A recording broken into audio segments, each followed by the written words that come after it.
लोकसभा विधानसभा निवडणुका काही महिन्यांवर येऊन ठेपल्यात आणि निवडणुकांच्या तोंडावर भाजपने आपले पत्ते काढायला सुरुवात केली आहे। महाराष्ट्रात तर महाविकास आघाडीला चेकमेट केल्यानंतर आता बिहारचं गणित देखील बदलून टाकले।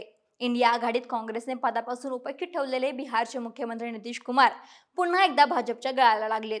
बिहारमध्ये जेडीयू आणि भाजप सरकार स्थापन करणार आहेत। बिहारमध्ये नितीश कुमार हे 9व्यांदा मुख्यमंत्रीपदाची शपथ घेतील, तर विजय सिन्हा आणि सम्राट चौधरी यांना उपमुख्यमंत्रीपदाची संधी दिली जाणार आहे। काँग्रेस प्रणित इंडिया आघाडीचे अस्तित्वच यामुळे धोक्यात आले। नितीश कुमार यांच्या गच्छंतीमुळे आणि इंडिया आघाडीत इतर घटक राज्यस्तरीय पक्षांना सांभाळण्याचे कौशल्य काँग्रेसला दाखवावे लागेल, पण त्यामुळे काँग्रेस आणि इंडिया आघाडीला मोठा फटका बसण्याची शक्यता निर्माण झाली आहे। म्हणजे महाराष्ट्राचं राजकीय गणित पाहायचं झालं तर ठाकरे गट, शरद पवार गट आणि इतर मित्र पक्षांना सोबत घेऊन जागा वाटपांच्या गणितांवरून महाविकास आघाडीत खटके उडताना पाहायला मिळत आहेत। त्यात आपल्या उमेदवारांना नाराज न करण्याची रिस्क देखील काँग्रेसला घ्यायची आहे। आता बिहारचं राजकीय गणित पाहायचं झालं तर नितीश कुमार बाहेर पडल्यानंतर काँग्रेसला इतर सर्व पक्षांच्या मागण्यांची पूर्तता करावी लागणार आहे। अशात सीट शेअरिंग करताना काँग्रेसला मोठा फटका बसण्याची चिन्ह देखील आहेत।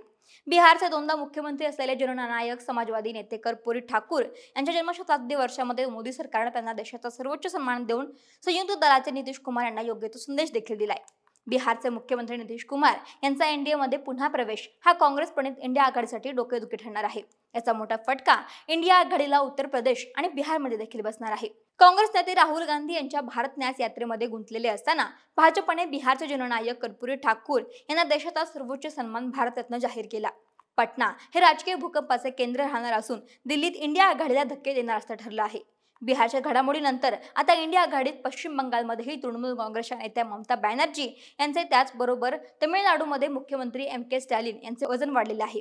हे दोन्ही नेते जे म्हणतील ती पूर्व दिशा काँग्रेसला देखील मान्य करावी लागणार आहे। आपचे मुख्यमंत्री अरविंद केजरीवाल यांना देखील दुखावून चालणार नाही। बिहारच्या या घडामोडीमुळे केंद्रातील एनडीए सरकारला मोठा दिलासा मिळाला असून याचा लोकसभा निवडणुकीत देखील भाजपला सकारात्मक फायदा होईल।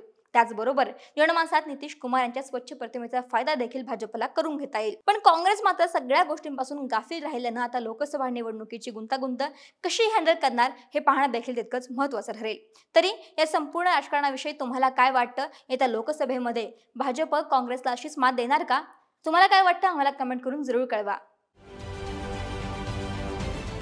महाराष्ट्रातील सर्व बातम्यांचे विश्वासार्ह व्यासपीठ, सकाळच्या सर्व सोशल मीडिया प्लॅटफॉर्मला लाईक, फॉलो आणि सबस्क्राईब करा। तसंच सर्व नोटिफिकेशनसाठी बेल आयकॉन प्रेस करायला विसरू नका।